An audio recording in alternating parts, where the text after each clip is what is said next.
ಈ ಮನೇಲಿ ನನ್ನವರು ಅಂತ ಯಾರೂ ಇಲ್ಲ. ಒಬ್ಬಟ್ಟಿ ಆಗ್ಬಿಟ್ಟೆ. ನನ್ನ ಸಂಕಟ, ನನ್ನ ಬೇಜಾರು ಯಾರ ಹತ್ರ ಹೇಳ್ಕೊಳ್ಳಿ? ಈ ಮನೇಲಿ ಎಲ್ಲರೂ ಒಂದ್ ಕಡೆ ಆದ್ರೆ ನಾನು ಒಂದ್ ಕಡೆ. ಒಂಟಿ ಕೋಪಿ ಆಗ್ಬಿಟ್ಟೆ. ಮೊದಲಾಗಿದ್ರೆ ಅಣ್ಣ ಇದ್ದ, ಜೈ ಇದ್ದ, ಯಾರ ಹತ್ರ ಆದ್ರೂ ಏನಾದ್ರೂ ಹೇಳ್ಕೋಬೋದಾಗಿತ್ತು. ಆದ್ರೆ ಈಗ ಏನ್ ಮಾಡೋದು? ಜೈಗಾದ್ರೂ ಫೋನ್ ಮಾಡ್ತೀನಿ, ಸ್ವಲ್ಪ ಸಮಾಧಾನ ಆಗ್ಬೋದು.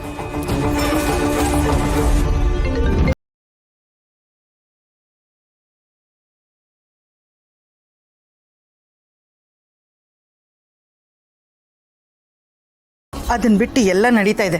ಯಾಕೆ ಮಾಮ್, ಏನಾಯ್ತು? ಅದು ನಮ್ಗೆ ಯಾಕೋ ನನ್ನ ತಂಗಿ ಮಗು ನಿನ್ ಜೊತೆ ಇದ್ರೆ ಚೆನ್ನಾಗಿರಲ್ಲ ಅಂತ ಅನಿಸ್ತಾ ಇದೆ. ನಿಮ್ಮ ತಂಗಿನ ಕಳ್ಸಲ್ಲ ಅಂದ್ಮೇಲೆ ನನ್ನನ್ನು ಯಾಕೆ ಬರೋದಕ್ಕೆ ಹೇಳಿದ್ರಿ? ಇವತ್ತು ನನ್ನ ತಂಗಿಗೆ ಇನ್ನೊಂದು ಮದುವೆ. ಇನ್ನು ನಿನಗೆ ಗೊತ್ತಿಲ್ಲದೆ ನಿನ್ ಬಗ್ಗೆ ಒಂದಷ್ಟು ಮಾಹಿತಿನ ಕಲೆ ಆಗಿದೆ. ನೀನು ಇಲ್ಲಿಗೆ ಬಂದಿರೋದು ದುಡ್ಡಿನ ಆಸೆಗೆ ಅಂತಾನು ಗೊತ್ತು, ನಿನಗೆ ಇನ್ನೊಂದು ಮದುವೆ ಆಗಿದೆ ಅಂತಾನು ಗೊತ್ತು. ಈ ಪಾತ ಕತ್ತಿರ್ದು ಆಚೆ ಕಪ್ಪ. ಸುಜನ್, ನನ್ನ ತಂಗಿನ ನಿನ್ಗೆ ಒಪ್ಪಿಸ್ತಾ ಇದ್ದೀನಿ. ಇನ್ಮೇಲೆ ಇವಳು ಜವಾಬ್ದಾರಿ ನಿಂದು. ಈ ಸಲನೂ ಸೋಲಾಗೋಯ್ತು.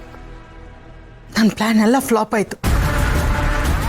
ಈಗ ನನಗೆ ಹೇಗಾಗ್ತಿದೆ ಅಂತಂದ್ರೆ ಮೈ ಎಲ್ಲ ಪರ್ಚ್ಕೊಳ್ಳೋಣ ಅಂತ ಅನ್ನಿಸ್ತಾ ಇದೆ.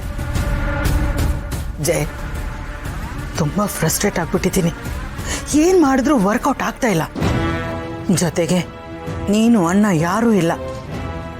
ದಿಕ್ಕೆ ತೋಚಿದಂಗೆ ಆಗ್ಬಿಟ್ಟಿದೆ. ಚಿಲ್ ಮಾಮ್, ಯಾಕೆ ಇಷ್ಟೊಂದು ಅಪ್ಸೆಟ್ ಆಗ್ತಿದ್ಯಾ? ಮಾಮ್, ನೀನು ಬೇರೆಯವ್ರನ್ನ ಅಪ್ಸೆಟ್ ಮಾಡಬೇಕೆ ಹೊರತು ನೀನು ಆಗೋದಲ್ಲ. ಬಟ್ ನನ್ನ ಕೈಯಲ್ಲಿ ಈಗೇನು ಮಾಡೋಕ್ಕಾಗ್ತಾ ಇಲ್ಲ. ಎಲ್ಲ ಕಡೆ ಬರೀ ಸೋಲೆ ಆಗ್ತಾ ಇದೆ. ಏನು ಮಾಡೋಕ್ಕಾಗುತ್ತೆ ಮಾಮ್? ಅವನು ಲಕ್ಕಿ ಆಗಿದ್ದಾನೆ. ಐ ಮೀನ್, ನಮ್ಮ ಅಣ್ಣ ಈಸ್ ವೆರಿ ಲಕ್ಕಿ. ಲಕ್ ಅನ್ನೋದು ಒಂದು ಸುತ್ತಾ ಇರುತ್ತೆ ಯಾವಾಗ್ಲೂ. ಈ ಪಡ್ಕೊಂಬರೋದು ಅಂತಾರಲ್ಲ, ಹಾಗೆ ಎಲ್ಲಾನು ಪಡ್ಕೊಂಬಂದ್ಬಿಟ್ಟಿದ್ದಾನೆ. ಅದೃಷ್ಟ, ಲಕ್ಕು, ಸಮಯ, ಸಂದರ್ಭ ಎಲ್ಲ ಅವನ ಕಡೆನೇ ಇರಬೇಕಾದ್ರೆ ನಾವು ತಾನೇ ಏನು ಮಾಡೋಕ್ಕಾಗುತ್ತೆ ಹೇಳು? ಕಾಯೋದೊಂದೇ, ಕಾದು ಹೊಡಿಬೇಕು. ಕಾಯೋದು ಬಿಟ್ರೆ ನಮಗೆ ಬೇರೆ ಆಪ್ಷನ್ ಇಲ್ಲ ಮಾಮ್. ಕಾಯೋಣ ಬಿಡು. ನೋಡೋಣ, ಅದೃಷ್ಟ ಅನ್ನೋದು ಅವನ ಬೆನ್ನ ಹಿಂದೆ ಎಲ್ಲಿವರೆಗೂ ಇರತ್ತೆ ಅಂತ. ಒಂದಲ್ಲ ಒಂದಿನ ದುರಾದೃಷ್ಟ ಅನ್ನೋದು ಅವನ ಬೆನ್ನು ಹತ್ತತ್ತೆ. ಆಗ ನಮ್ಮ ಪ್ರಯತ್ನ ಸಕ್ಸಸ್ ಆಗತ್ತೆ.